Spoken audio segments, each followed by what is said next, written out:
Ahora sí.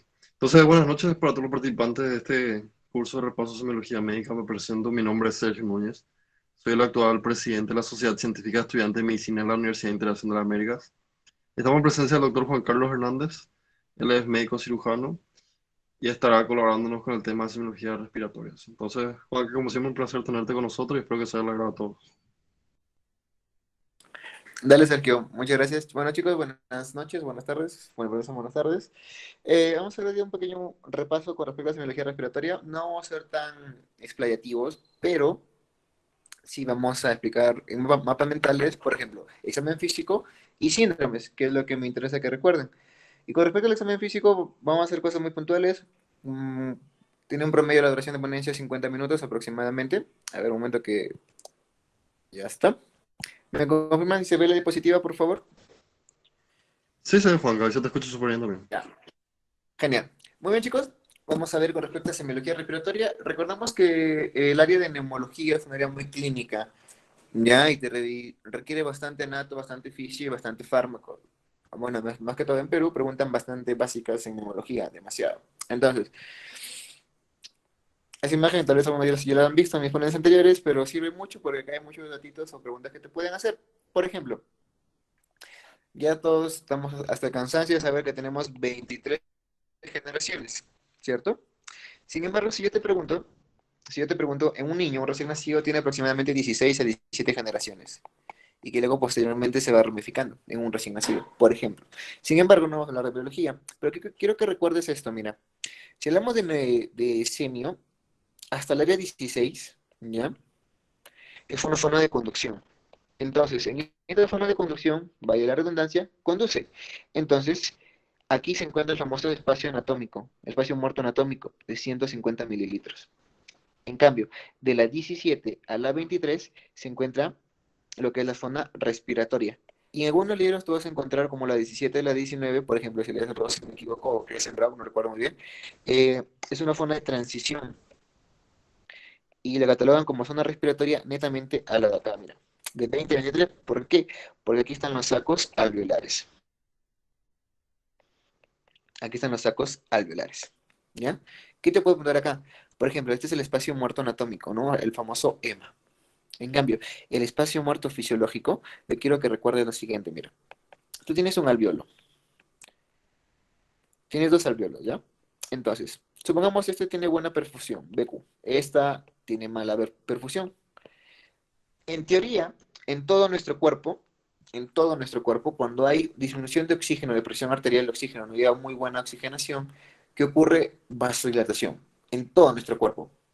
Sin embargo, en el pulmón no. En el pulmón genera broncoconstricción y hace una reperfusión al otro alveolo mejor ventilado. Es el espacio muerto fisiológico, que no tiene un valor, pero sí una interpretación, que es aquel valor o espacio en donde no hay una correcta perfusión y se reperfunde en zonas mejor ventiladas. O también pueden decirlo, es aquel lugar donde no hay producción de CO2. ¿Por qué, Juan, no se produce CO2? Si te das cuenta, si no se perfunde, no hay hematosis. Entonces, ¿qué gas no se produce o no se expulsa? El CO2.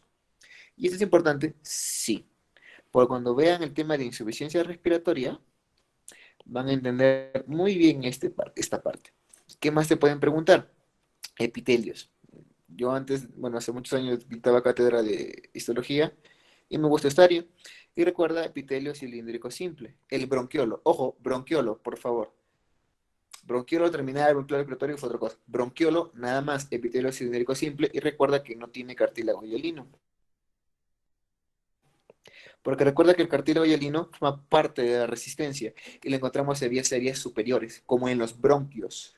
Encontramos cartílago hialino, que acá tiene lo que es el famoso epitelio respiratorio, que recuerda que el epitelio respiratorio es un epitelio pseudoestratificado, cilíndrico, ciliado, característicamente.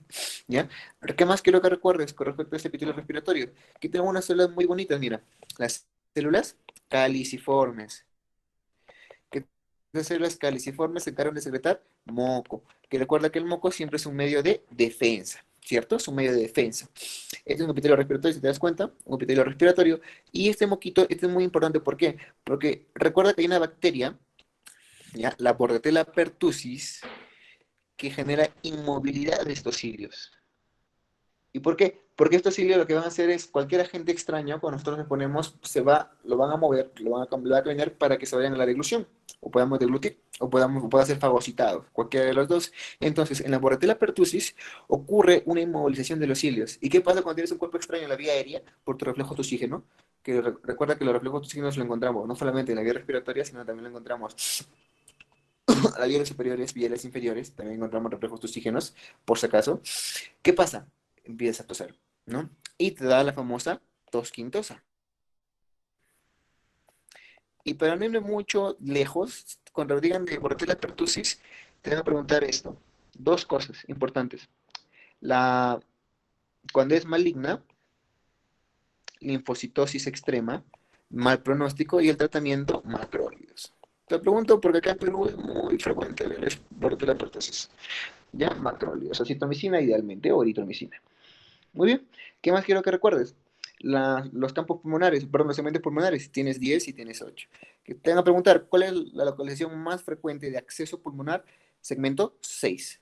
De acceso pulmonar es lo más frecuente. ¿Qué más quiero que recuerdes acá? Mira, por ejemplo, la tuberculosis. Recuerda que en Sudamérica la tuberculosis es muy frecuente. El segmento 1, ya, 1, 2, 3, quiero que recuerdes. El segmento 3, 2, perdón, no se afecta, simplemente es el 1 y el 3 frecuentemente.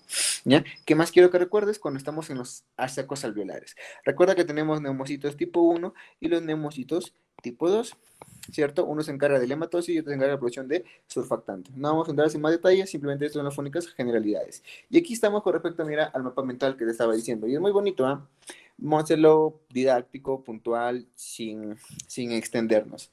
Ahora, recuerdo que un mapa mental siempre tiene una idea central, ¿ya? Entonces, si nuestra idea central es inspección del aparato respiratorio, tenemos que recordar los reparos anatómicos que te van a preguntar y siempre te van a preguntar por respecto a esto.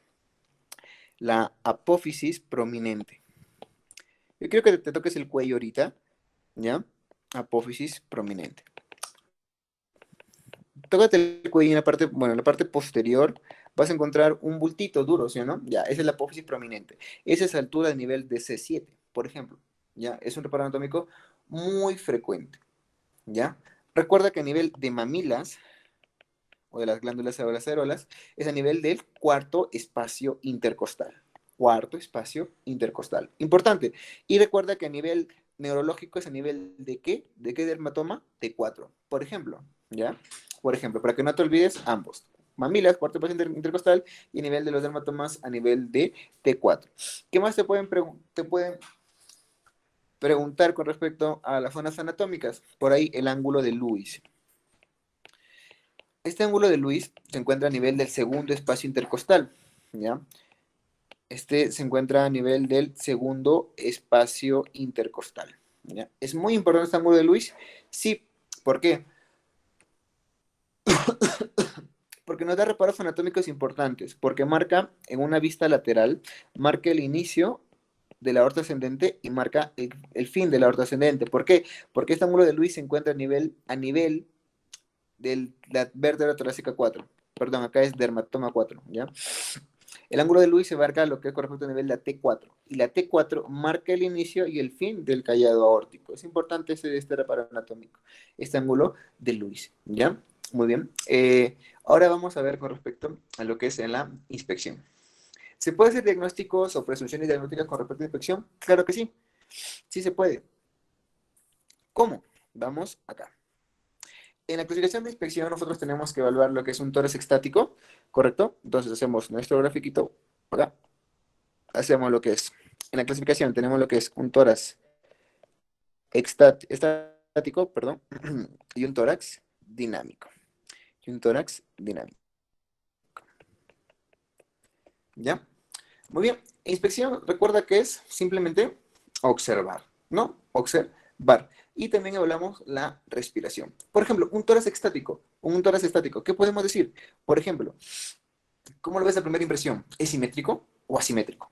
Por ejemplo, si yo te digo un tórax simétrico, bacán, es normal, ¿sí o no? Chévere. Pero ¿qué pasa si yo te digo un tórax simétrico, pero sin embargo, si te das cuenta, este espacio es una vista lateral? ¿Qué pasa si te digo un tórax simétrico, pero su diámetro anteroposterior, que es este, es mayor que el diámetro transversal, o sea, el diámetro biacromial. ¿Qué pensarías? ¿En qué patología se te viene a la mente? En un paciente, y más lo pongo más fácil, ¿ah? Paciente de 40 años, obeso, sedentario, más tabaco. Ya te estoy cantando el diagnóstico. ¿Qué pensarías? En EPOC, básicamente, pues, un paciente con enfisema. ¿Te das cuenta? ¿Qué pasa si te digo un paciente, escucha, asimétrico? Ya, ahí vienen varias cosas, ¿sí o no? Vamos a ser un poco fino con semiocamina. Asimétrico. ¿Qué pasa si te digo un tórax asimétrico? Un campo pulmonar se mueve más que el otro. Si yo te digo, mira, mira cómo cambia tanto la edad y la clínica te hace diferente diagnóstico.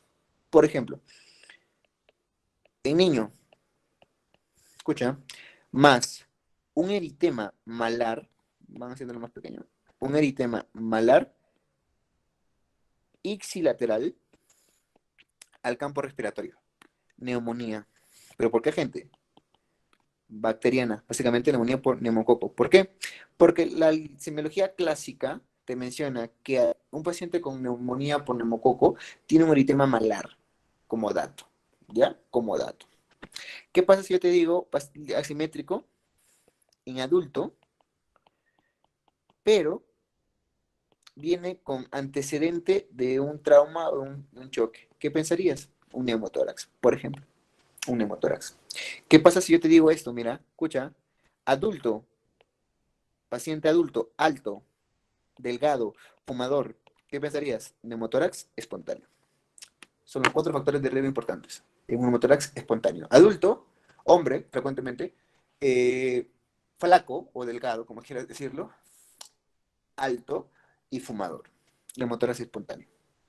Por ejemplo, y hemos dicho 4 enfermedades solamente con observar. Por ejemplo, ¿qué más podemos observar en un tórax? Si es pectus excavatum o pectus carinatum. También, ¿ya? Ahora, con respecto eh, al tórax dinámico, aquí simplemente lo que nosotros vemos son los movimientos del tórax, cómo se observa. Recuerda, y luego acá tenemos el patrón respiratorio. Y acá tenemos, en la inspección, tenemos el patrón respiratorio. Con respecto al patrón respiratorio, simplemente tenemos que saber en cuenta el tipo de respiración que tenemos. Por ejemplo, el hombre, recuerda que tiene una respiración costo-abdominal, que es normal. En cambio, la dama tiene una respiración costal. En cambio, los niños tienen una respiración abdominal, por ejemplo. ¿Y qué patrones respiratorios tenemos? Acá podemos observar, característico, tenemos el patrón de Cheyne-Stokes, el de Biot y el de Kussmaul, ¿no? Que son los clásicos patrones respiratorios. Ya está por el cansancio decir que lo que son la respiración de Kussmaul se encuentra en la cetoacidosis diabética. El paciente con Biot básicamente es una respiración atáxica cuando hay una lesión vulvar o en un TEC severo, ya encontramos respiración de Biot. ¿Ya? Pero si te preguntan de qué etiología es característica de la respiración de Biot, aunque no la he visto como tal, pero dicen característica de la meningitis. Por ahí, de la meningitis. ¿Ya? Y bueno, la Cosmaul, cetoacidosis diabética, luego tiene la de famosa respiración de Cheyne-Stokes, ¿no? Muy bien. Y tenemos que ver los signos de dificultad respiratoria en la inspección. Signos de dificultad respiratoria. También recuerda que tenemos, nunca te olvides en este orden, ¿ya? Con respecto a la utilización de musculatura accesoria. Me pasó hace unos días, alguien vio a un paciente si tenía distrés respiratorio y evaluó primero si tenía tiraje intercostal. Pero si sabes semiología, tienes que saber un orden. El cuerpo humano es ordenado hasta para eso. Primero, ¿qué se afecta? Segundo, ¿qué tiraje? Y tercero, hay 3 órdenes de tiraje. De arriba hacia abajo, ¿ya? Tiraje supraclavicular, subescapular, tiraje supraclavicular a nivel del cuello. Vas a ver cómo el esternocleidomastoideo jala para arriba. En pacientes delgados es muy característico, ¿ya? El intercostal, el segundo, perdón, el intercostal, ¿ya? El intercostal es el segundo que aparece, ¿ya? Y el último es el sub, el abajo, ¿no? El bajo de las costillas, es el último, ¿ya? Son los 3 tipos de tirajes que van a aparecer según orden. Y este es importante, sí. ¿Por qué? porque el tiraje subcostal es el último en aparecer. Y eso es importante en pediatría, porque los niñitos, como tienen respiración abdominal, es un poco más complicado verlo. ¿Ya? Es un orden, hasta para eso tienes que saber. ¿Ya? Tienes que saber. Muy bien, ¿qué más evaluamos con respecto al tórax dinámico? Ya hemos evaluado su patrón respiratorio, y hemos evaluado los signos de dificultad respiratoria, ¿correcto? Y también podemos evaluar la amplitud respiratoria, pero no es muy específico lo que para poder eh, darse cuenta. ¿Ya? Muy bien. Ahora, y recién esto me estaba olvidando que es clásico del TEC, ¿no? Ahora, con respecto a la inspección en un tórax dinámico, si yo te digo, paciente, mira, escucha, paciente con antecedente de trauma. A mí me gusta jugar con estas cositas, con estos temas porque se me hace muy práctico, mira, antecedente de trauma. Y te dice que la inspiración, que cuando le respira, duele. La inspiración dolorosa, ¿ya? ¿Qué pasa si te dice un paciente con antecedente de trauma, ¿ya? Y tienes un tórax asimétrico, un tórax asimétrico, ¿ya? Acá también es asimétrico, por si acaso, un tórax asimétrico, pero en la inspiración el paciente dice que duele, le duele. Y acá le dice que el paciente no respira bien, no respira bien, y ya, supongamos, ¿no? No respira bien. ¿Qué pensarías? Te dice el paciente que consciente de trauma, por ejemplo, y que sientes que a la inspiración le duele, y es una respiración paradójica. ¿Qué quiere decir? Que en vez de inspirar, el abdomen se extiende en vez de hundirse. Respiración paradójica. ¿Qué pensarías? Un tórax inestable. ¿Ah? ¿Qué tal? Y cuando si pongamos, no te dice eso y tiene clínica respiratoria, ¿qué pensarías? Clásicamente un derrame pleural o hemotórax, pues, ¿no? Porque lo estás viendo, lo estás palpando. Pero eso es lo que tienes que tener en cuenta. ¿Ya? Muy bien. Y hemos visto con respecto a inspección. Vamos a la palpación, ¿qué te parece? Vamos a la palpación. Con respecto a la palpación, te van a mencionar siempre partes blandas, elasticidad torácica, expansión torácica y vibraciones vocales. ¿Los cuatro funcionan? ¿Sirven? Claro que sí. Pero si tú me preguntas de los cuales quiero que recuerdes, vibraciones vocales. Es el que no quiero que te olvides con respecto a la palpación. Básicamente, aquí vas a evaluar las vibraciones vocales. Pero si te dicen con respecto a las partes blandas, aquí básicamente lo que tienes que evaluar es la sensibilidad. ¿Ya? La sensibilidad. ¿Por qué? ¿Qué pasa si yo te digo en la palpación, mira,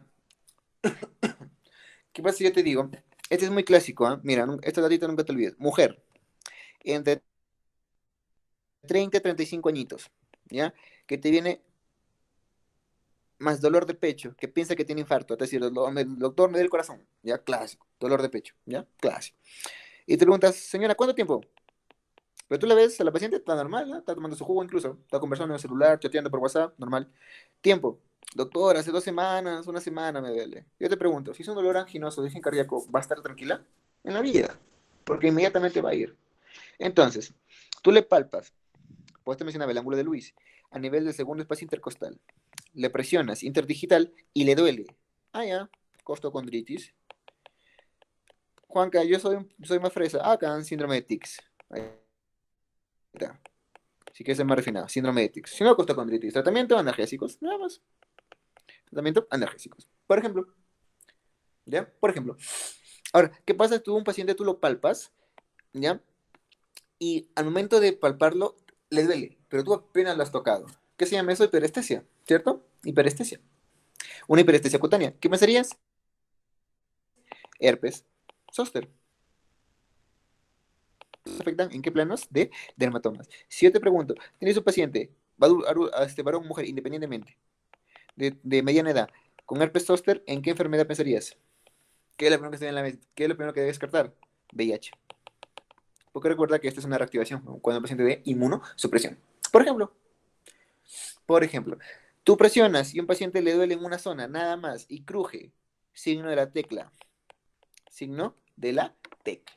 Característica en fracturas de costillas. Signo de la tecla, por ejemplo. Simplemente con palpar. ¿Ya? La tecla de piano se le conoce. ¿Ya? Ya, signo de la tecla de piano. Signo de la tecla. Muy bien, elasticidad torácica, tenemos que evaluar si el tórax se extiende bien o no. Básicamente, esto es característico del paciente enfisematoso con EPOC. La elasticidad se encuentra totalmente disminuida. La compliance se encuentra totalmente disminuida. La ecuación torácica, igual, no vamos a entrar en detalle con respecto porque esto es práctica, pero básicamente lo que vas a hacer es a nivel de T10, vas a marcar y le vas a decir al paciente que inspire. Lo normal es que básicamente tenga que ser mayor de 2 centímetros, eso es un parámetro normal, si es menor de 2 es patológico, básicamente lo que quiero que recuerdes es eso. Pero lo que me interesa a mí son las vibraciones vocales. Recuerda que las vibraciones vocales y la expansión torácica, pero recuerda que las vibraciones vocales es un frémito, ¿ya? Y esto me interesa mucho, el frémito. Este es el clásico cuando tú le dices a tu pacientito, a ver señora, buenos días, me presento, soy tal alumno del año, le voy a hacer examen físico, y le dice, señora, por favor, diga 33. Clásico, ¿no? El clásico, 33. Pero yo tenía una celda que me hacía decir carro. Y si tú pronuncias carro, no está en los libros, pero él nos hacía hacer eso, me acuerdo. Y se escuchaba mucho mejor las vibraciones vocales que el 33. Es un frémito, ¿ya? Que es del parénquima pulmonar, como un reflejo, ya como, perdón, como una resonancia, ¿ya? Ya que esto transmite por la columna, por la vía aérea y llega hasta el parénquima pulmonar, en los cuales este vibra y va a transmitir esas vibraciones. ¿Y por qué te lo digo? Porque cuando se encuentra aumentado, yo quiero que pienses en una patología, neumonía, nada más. Cuando se encuentra disminuido, piensa en X patologías. Y te lo explico acá muy bonito, mira. Supongamos tienes este pulmón y tienes este. Supongamos acá, ahí está. Y acá, supongamos, tienes agua, ¿ya? Tienes agua, esta es agua. Esta es una cosa sólida, ¿ya? Yo te pregunto, cuando viene el ruido, ¿dónde corre mejor o dónde se replica mejor? ¿En algo sólido o en algo líquido? En algo sólido. Entonces, como efecto, ¿qué va a generar? Aumento de resonancia. Y esto es aumento de vibraciones vocales. ¿Qué pensarías si yo te digo aumento de vibraciones vocales? Mira, por ejemplo, en una línea de tiempo, en un cuadro agudo de 3 días, yo te digo un cuadro crónico, de, no sé, ya supongamos 6 meses. Aumento de vibraciones vocales. Yo te pregunto, ¿una neumonía? ¿Un paciente va a estar con 6 meses en una neumonía? No, ¿sí o no? ¿Qué pensarías? Una neoplasia, ¿sí o no? ¿Cuál es la plasia más frecuente? ¿Ah? La de la epidermoide o la que es la epidermoide, por ejemplo. Y bueno, te digo eso, ¿por qué? Porque se asocia a un síndrome. ¿A qué síndrome? Un síndrome de Horner. Porque recuerda que acá tenemos la cadena simpática, cuando es en el ápice, por ejemplo, correcto, en lo que es en el ganglio de Neubacher, ¿ya? Entonces va la cadena parasimpática y te voy a dar clínica con respecto al síndrome de Horner, característico. Pero si es agudo, por ejemplo, yo te digo que me sería es una neumonía, ¿sí o no? Una neumonía. Siempre tenés en cuenta con respecto a la línea de tiempo. Ya cuando son disminución de vibraciones vocales puede ser un edema pleural, si es por acá puede ser un hemotórax. Entonces, cuando dicen disminuido, no pienses, no es tan fidedigno, pero cuando es aumentado de vibraciones vocales, piensa en neumonía o piensa en una neoplasia. Siempre recuerda un caso clínico, tu línea de tiempo es importante. Agudo, agudo, crónico, clásico. Ahí sacas tus diferenciales importantes. ¿Ya? Muy bien. Ahora vamos con la percusión.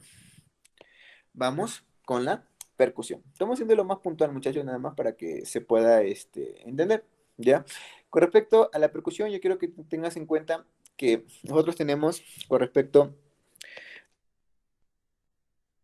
a la percusión, tenemos tres tipos de sonidos.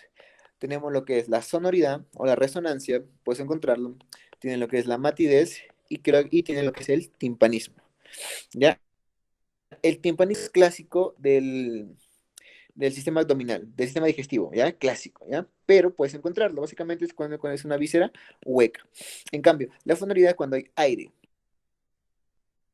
y la matidez cuando es algo sólido. Si sabes el tema de percusión, me gustaría que bueno, percutes ahorita tu abdomen, suena muy diferente cuando percutas el pecho derecho, percútelo y luego percute el pecho izquierdo. Te das cuenta que hay diferencia. Si lo haces ahorita, te agradecería enormemente para que puedas entenderme. Si te percutes el pecho derecho, vas a encontrar que es un sonido muy diferente al izquierdo. ¿Y por qué? Porque en el izquierdo está el corazón. Y te das cuenta, se llama la matidez cardíaca. Ese es mate y el otro es sonoridad. Y si te percutes el abdomen, eso es timpanismo. ¿Ya? Entonces yo te pregunto, ¿es normal encontrar matidez en el lado derecho o en la parte posterior de los pulmones? No, porque hay aire, ¿cierto? Sin embargo, hay una zona que es el espacio de Traube, que es el espacio de Traube, que es la parte del tórax, pero donde hay timpanismo. y te van a preguntar sus límites, clásico de semiología. La parte superior se encuentra limitada por la matidez cardíaca, ¿correcto? La parte inferior por el reborde costal izquierdo, ¿correcto? La parte izquierda o lateral vas a encontrar lo que es la matidez esplénica y la parte derecha o interna vas a encontrar la matidez hepática. ¿Qué pasa si desaparece el espacio de Traube? Clásica pregunta, ¿qué puede haber? Hepatomegalia, esplenomegalia, hepatomegalia, ¿correcto? O derrame, un taponamiento cardíaco, un derrame pericárdico también te genera desaparición de lo que es el espacio de Traube, característico. Entonces, básicamente, eso es lo que quiero que entiendas. ¿Y por qué?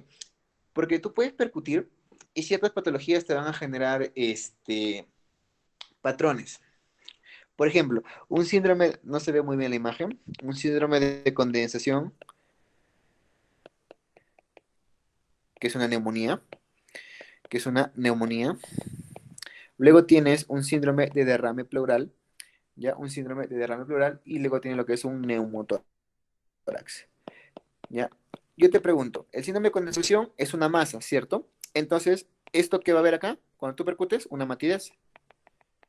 Pero una matidez, si yo le digo al paciente, escucha, una matidez nada más. En el síndrome de derrame pleural es agua. ¿Ocupa espacio o no ocupa espacio? Ocupa espacio, porque el agua también hace peso, entre comillas. ¿Qué vas a encontrar acá? Una matidez. Y en el neumotórax, ¿qué vas a encontrar? Hay bastante aire. Entonces, ¿qué vas a escuchar? Una hiperresonancia. ¿Pero qué sería? Unilateral, porque el otro va a estar bien, ¿ya? Pero yo te pregunto, ¿el agua se mueve? Sí. Yo te pregunto, ¿una masa sólida se mueve? No. Entonces, tú le pides al paciente que se pongan de cúbito lateral y te vas a dar cuenta como esta es una matidez desplazable, porque el agua se mueve. En cambio, la matidez de una masa, de un síndrome de condensación o una neoplasia, es una matidez delimitada. Por ejemplo, en cambio, en la motórax es una hiperresonancia. Eso es lo que quiero que tengas en cuenta con respecto a examen, a lo que es la percusión.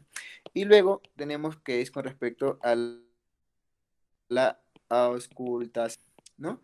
Por eso, no sé si siempre han visto que a veces llega alguien que quiere examinar y ¡pum! De frente se pone su estelo, todo emocionado y para, ausculta. No, hay un proceso de la semiología. Inspección, palpación, percusión y auscultación. Te voy a mencionar tres ruidos, ¿no? El laringotraqueal, te van a mencionar el bronquio vesicular, y te van a mencionar el murmullo vesicular. El que más importa es el murmullo vesicular porque es de las vías aéreas inferiores y superiores. En cambio, el laringotraqueal lo escuchas a nivel de la escotadura, ¿ya? Y el bronquio vesicular a nivel del infraclavicular, ya sea derecho o izquierdo a nivel del infraclavicular, ahí lo encuentras, el soplo bronquio vesicular, el laringotraqueal, lo que es en la escotadura, y ahí se esculta. En cambio, el movimiento vesicular es el que nosotros vamos a escultar en nuestro paciente. Algo muy importante, el tórax, los pulmoncitos se encuentran inclinados. ¿Qué quiere decir? Que tú puedes escultar el lóbulo anterior en la parte de adelante. No siempre vas a escultar todo atrás, ¿ah? Por ejemplo, a nivel de la clavícula, tocate la clavícula parte inferior, ahí en esa sección se encuentra delimitada lo que es el lóbulo anterior. El lóbulo medio a nivel de la línea, entre la línea axilar anterior y la línea axilar posterior. Básicamente también auscultas el lóbulo medio y obviamente el clásico toda la espalda. Pero cuando tú auscultas, cuando rotas en clínica, si no has tenido la oportunidad, siempre cambia, compara un lado arriba con el otro izquierdo, derecho, y así vas descendiendo y vas comparando, ¿correcto? Vas comparando. Ahora, ¿qué te van a preguntar con respecto a esto? En la auscultación, los ruidos y los soplos, ¿ya? Aquí tienes tus ruidos y aquí tienes tus soplos. Ruidos característicos, nunca te olvides, por favor. Cuando tengan un ruido tubárico, es un ruido característico de la neumonía.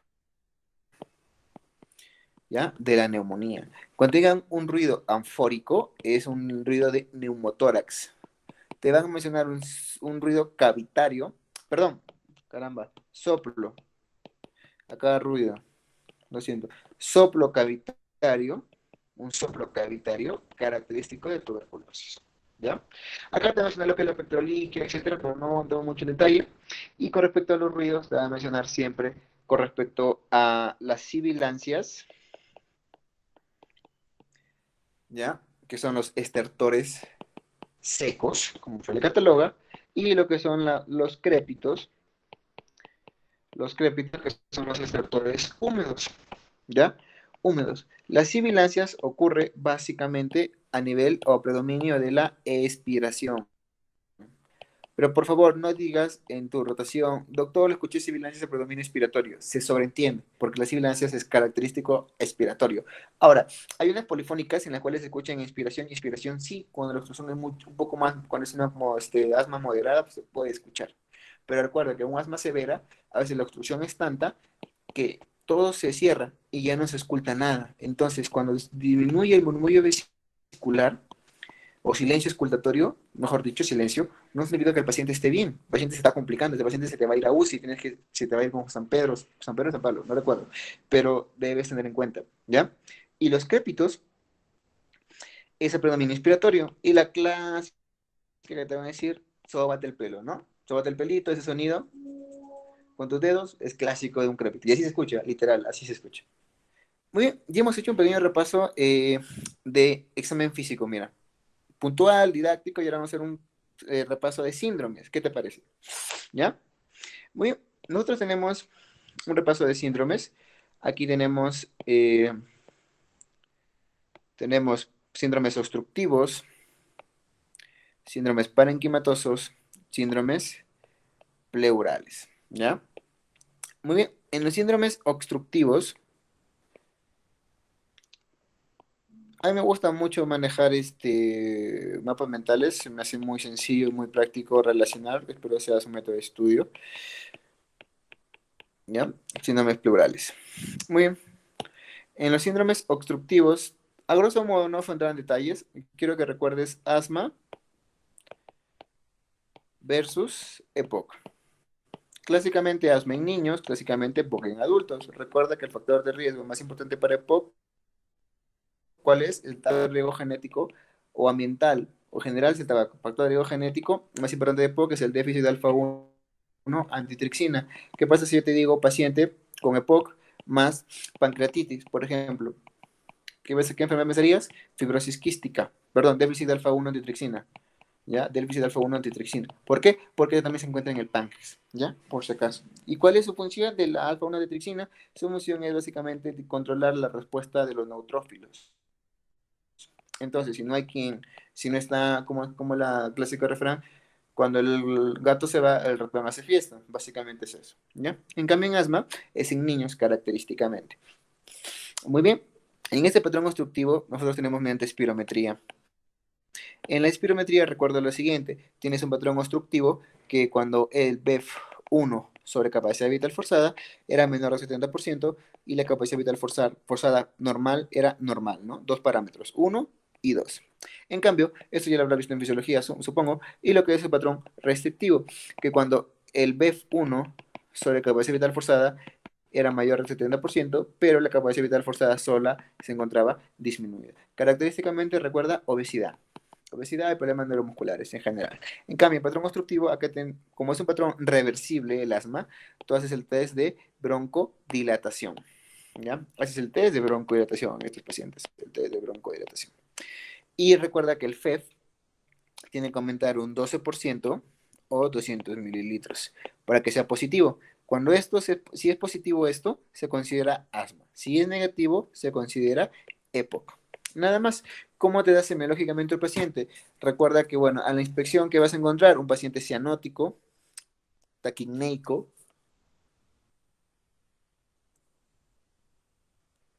¿ya? Paciente cianótico, paciente taquicneico, ¿ya? A la inspección. ¿Qué más? A la palpación, ¿qué vas a encontrar? Disminución de vibraciones vocales. A la escultación que vas a encontrar, no vas a encontrar mucha alteración, pero a la escultación que vas a escuchar, percusión, y a la escultación que vas a escuchar, sibilancias, ¿no? Característicamente, sibilancias. Cuando es severa, ya hay silencio auscultatorio, hay silencio escultatorio. ¿Cuáles son los criterios de severidad? Y el que más me importa, pulso paradójico.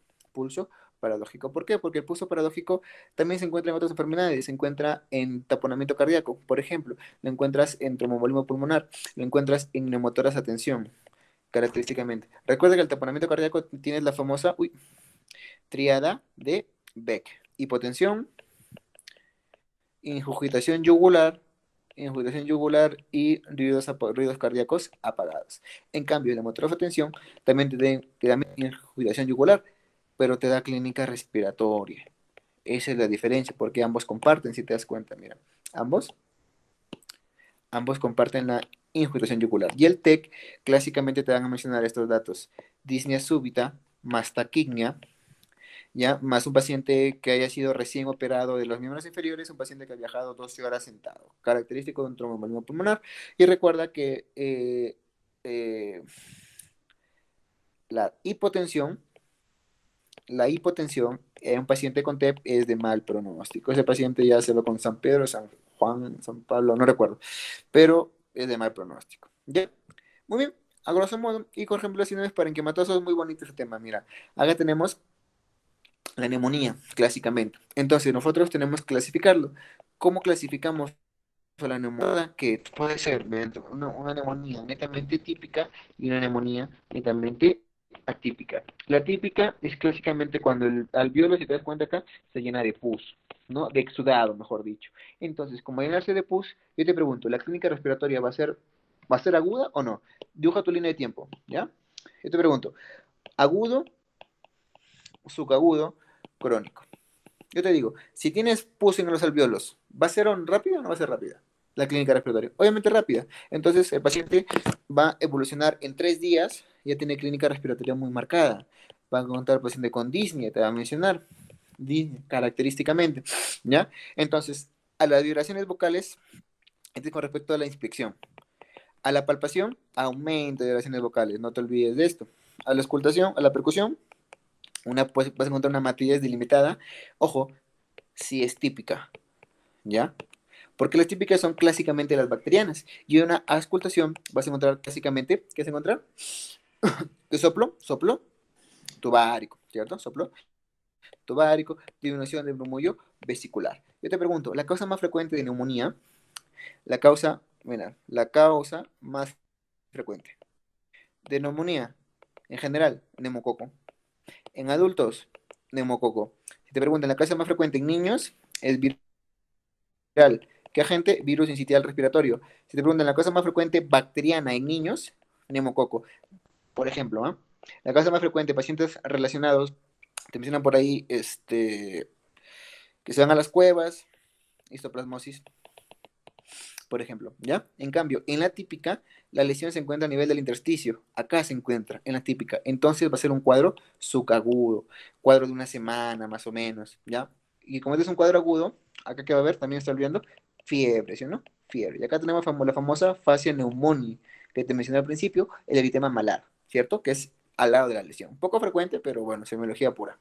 Atípico 7 días, el paciente va a estar febrículo, con febrícula, va a encontrar una tos seca. En cambio acá, como hay exudado en los alveolos, que va a ser una tos productiva, una tos productiva. Y esta tos productiva tiene un tipo de expectoración en rasgos, ay, se me fue. Bueno, se me fue. Tos productiva,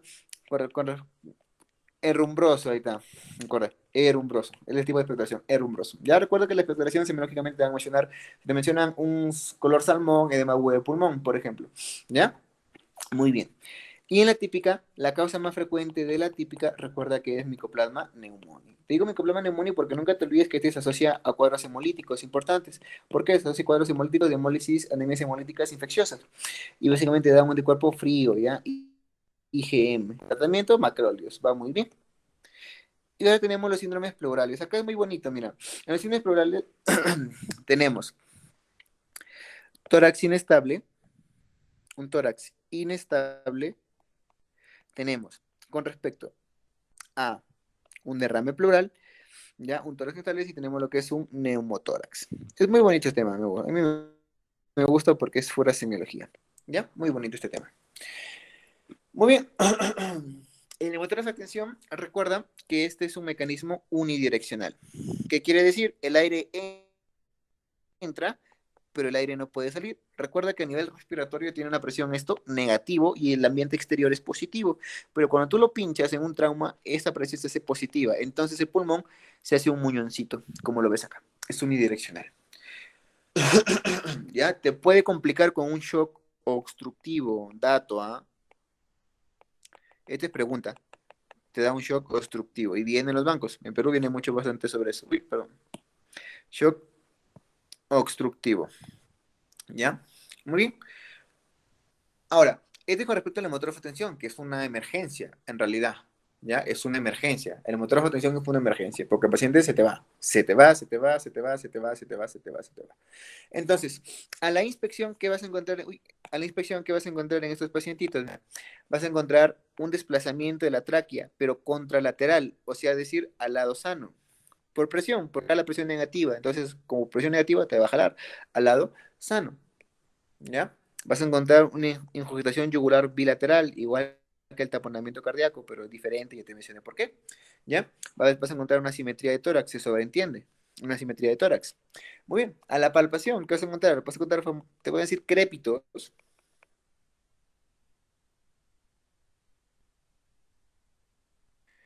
porque hay bastante aire. Y en el caso te lo pueden mencionar timpanismo, ¿ya? Te lo pueden mencionar timpanismo. En la, ese con respecto a la percusión, ¿ya? A la auscultación, a la palpación no hay mucho que decir. A la,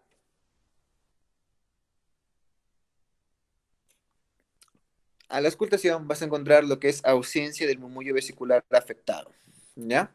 El tratamiento, lo que vas a hacer es, primero, tienes que convertirlo a un neumotórax simple. Entonces, ¿cómo haces eso? Habrás visto en las películas cuando un paciente tiene que no respira bien, un accidente, si ves series médicas o cualquier cosa que le ponen una aguja, ¿sí o no? En el pulmón, ya, listo. Lo convierte en un neumotórax simple. Pero según la ATLS, recuerda que tú tienes que leer la ATLS, que ya es la 11ª edición, es en el segundo espacio intercostal y luego convertirlo, y luego lo drenas en el segundo espacio intercostal, del segundo al quinto. Ese es el tratamiento. Cuando tú eres un paciente en un trauma, según el paciente intercostal, a la altura de la línea media clavicular. Y recuerda que por espacio anatómico, por configuración anatómica, tienes que hacerlo debajo del reborde costal. ¿Por qué? Porque a nivel supra de las costillas pasa el paquete vasculo nervioso. Es abajo la aguja. ¿Ya? Y luego lo conviertes en un motórax simple. Muy bien. Ahora, un derrame pleural. Un derrame pleural, básicamente, te van a mencionar. Acá vas a leer los criterios del like para que puedas diferenciarlo entre un exudado y un trasudado. No vamos a tocar un tema. Y recuerda que la inspección te va a generar lo que es un paciente con asimetría del tórax, verdisnia, ¿cierto? A la palpación, disminución de las vibraciones vocales, a la auscultación, matidez, ¿ya? Perdón, a la percusión y a la auscultación, disminución del murmullo vesicular. Básicamente eso. ¿Ya? Básicamente eso. Ahora, ¿cómo lo diferencias un derrame pleural? ¿Ya? Un derrame pleural con respecto a un hemotórax masivo. Me explico. El hemotórax masivo es una emergencia. ¿Ya? El hemotórax masivo es una emergencia. Es una emergencia.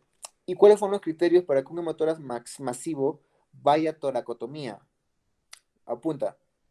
Cuando es mayor de 1500 mililitros, cuando es constante, cuando sale más, mejor lo anoto. Cuando un hemotórax,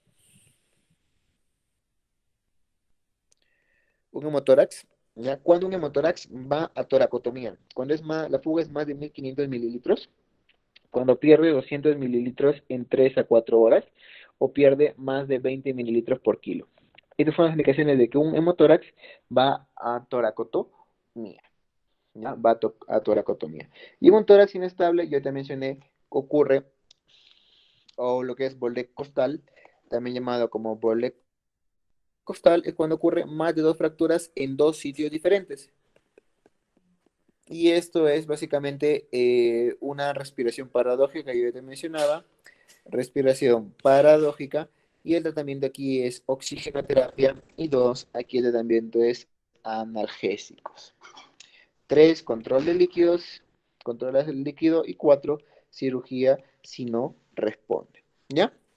Muy bien, entonces yo te pregunto, ¿cuál es el principal estímulo para respiración a nivel central? Recuerda que son el CO2. Sin embargo, esta es la metodología que usamos en la academia, muchachos, que la academia usa MEDIC, por si acaso. Usamos mucho de repasos relacionales, ahí van a encontrar también como pre-coach, en las cuales también hago este tipo de repasos de diferentes áreas. Y tenemos lo que es un principal estímulo para respiración a nivel central, a nivel del CO2. Fíjate, pero sin embargo, si tú recuerdas tu barrera hematoencefálica, ¿ya? Recuerda que el CO2 no penetra.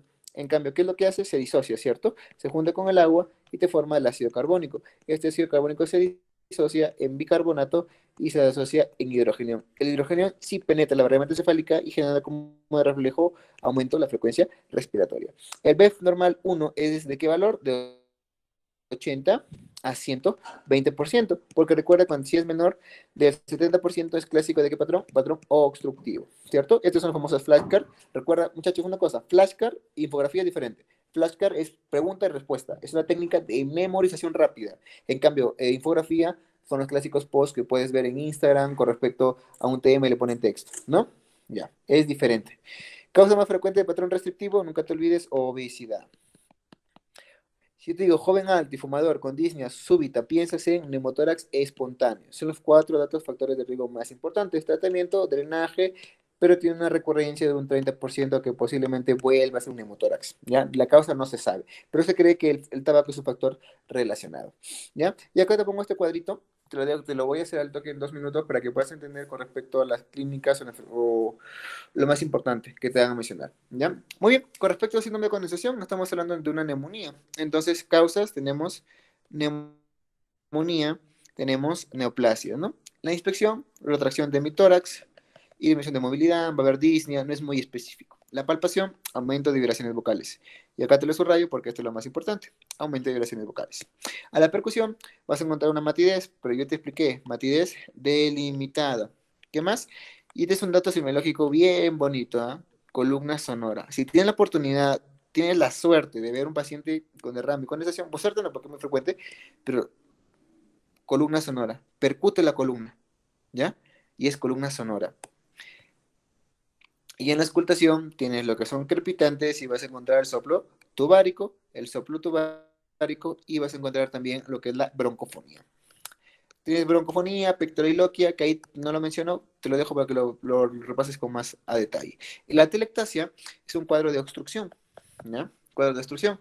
Cabe recalcar que es la causa más frecuente de patrón obstructivo en niños recién nacidos. Recuerda que síndrome de condensación es tanto neumonía y atelectasia, por si acaso, ¿ah? También, pero lo pongo aparte. También te genera lo mismo, no es muy frecuente la inspección, a las vibraciones vocales va a encontrar lo que es disminución de vibraciones vocales, ¿ya? Y lo que es a la percusión que vas a escuchar, vas a encontrar una matidez definida de igual forma, pero también una columna sonora. Pero por frecuencia, ¿cuál va a ser más? La neumonía, pues no es lo más frecuente. El derrame pleural, ¿qué vas a encontrar? Causas, X causas, trauma, neoplasias, etc. A la inspección no es muy específico, tampoco. La palpación, disminución de vibraciones vocales, de igual forma, ¿ya? Y por ahí si te preguntan, el mediastino en la atelectasia es ixilateral, se desvía ixilateral la lesión. En cambio, en el derrame pleural, el mediastino se desvía ixilateral al lado sano, ¿ya? Por ahí te lo pueden preguntar. Ixilateral, lado sano y lado enfermo. A la percusión hay una matidez, pero yo te mencioné qué tipo de matidez era. Desplazable, ¿cierto? Y la columna mate. La percusión, la columna mate. Entonces, matidez desplazable, matidez delimitada y tenemos acá la columna mate, para que no te olvides. Y lo que es la auscultación, disminución del movimiento vesicular y tenemos el soplo. Por ahí te mencionan el soplo pleurítico, ¿ya? Pero bueno, se entiende por derrame pleural. En el neumotórax, X causas, trauma, EPOC también. El EPOC te va a generar como un neumotórax, ¿ya? Por si acaso. Va a haber simetría en la inspección, no es muy específico. Las vibraciones vocales van a estar disminuidas, ¿correcto? Y en la percusión va a haber hiperresonancia o va a ser timpanismo. Y en la auscultación, disminución de movimiento vesicular y soplo anfórico. ¿Ya? Soplo anfórico. Y bueno, muchachos, esto ha sido el repaso. En caso quieran estar interesados, pueden preguntar en la academia usamedic.oficial. Hay un código de descuento que es con mi código que es Dr. Juanca 93, un código de descuento para ciencias básicas, los alumnos que están en ciencias clínicas de igual forma,